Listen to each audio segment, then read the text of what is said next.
Welcome to 60 Skills. Today's topic is, what about the naturally clairvoyant? Well, the fact of the matter is, some people have a rather large amount of clairvoyance naturally occurring. Okay, fair enough, lucky them, on the surface. But the fact of the matter is, the naturally clairvoyant group of people you run into usually fall into a couple of key categories. First of which is many of these people come from a lineage of mediums or other esoteric practitioners. If you fall into this category, good for you. That, even in meditative circles, represents a very small fraction of the people out there. Another large group of people who are naturally clairvoyant tend to come with a variety of interesting health issues or an interesting damage history. By this, I mean something happened to them, and then suddenly they were clairvoyant. This is usually the result of a severe illness or an injury. Head injuries are not uncommon as a source of this. So the issue you have here is that with those people, this is a largely uncontrolled phenomenon. And depending upon the severity of it, it can very definitely manifest as schizophrenia. Not something anybody really wants to deal with. An interesting issue with this is, with many of these people, once they begin pursuing a serious path of meditative development, it stops. All of a sudden, they're not clairvoyant, and they don't know why. Well, if your clairvoyance manifested as a result of some kind of trauma, again, usually head trauma, and you've managed to mitigate that damage a little bit, well, now everything works as it's supposed to, which means you're going to stop hallucinating and stop seeing things.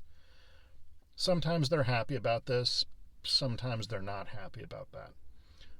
What I have seen is in those people who want to regain the ability, once their body has sorted itself out, they typically can, although I haven't seen them have any particular advantage over people who didn't come with this kind of personal trauma associated with the development of that ability. My personal theory as to why this happens is that when they received whatever kind of head trauma caused this problem to begin with, or ability to kind of jumpstart itself, it damaged some part of the mental astral matrix in their body. And the result of which is this damage to the matrix opened up the ability of these more subtle energies to impact the eye.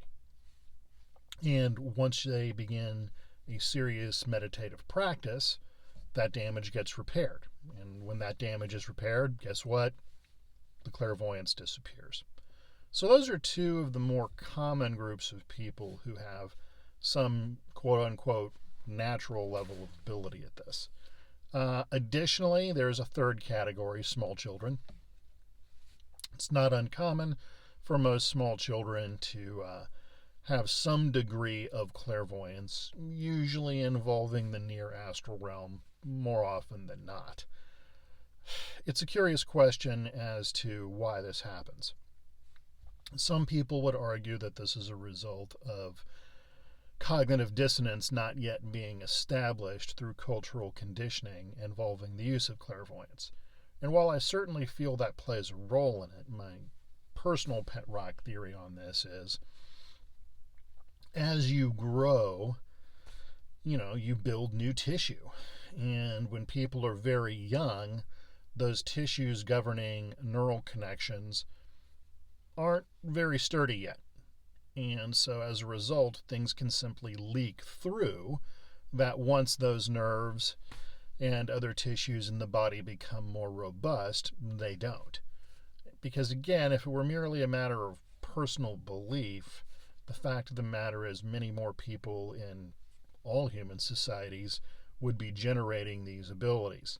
And the fact of the matter is clairvoyance in any form, outside again the category of schizophrenics, is incredibly rare regardless of what society you're in. So the argument over social conditioning making the ability go away doesn't really carry a whole lot of water with me.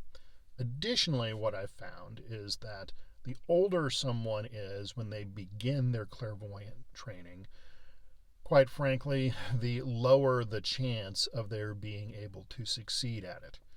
I have met a few people who began that training past middle age who did succeed, but their rates of success are very, very low in general.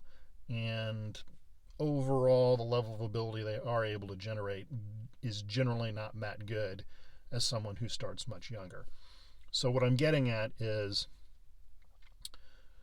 if you're going to develop this ability, you need to start the training as soon as possible. If you're well into advanced age, I'm not saying it will be impossible. I'm just saying I haven't seen many success stories. So there are some thoughts on people who are quote unquote naturally clairvoyant.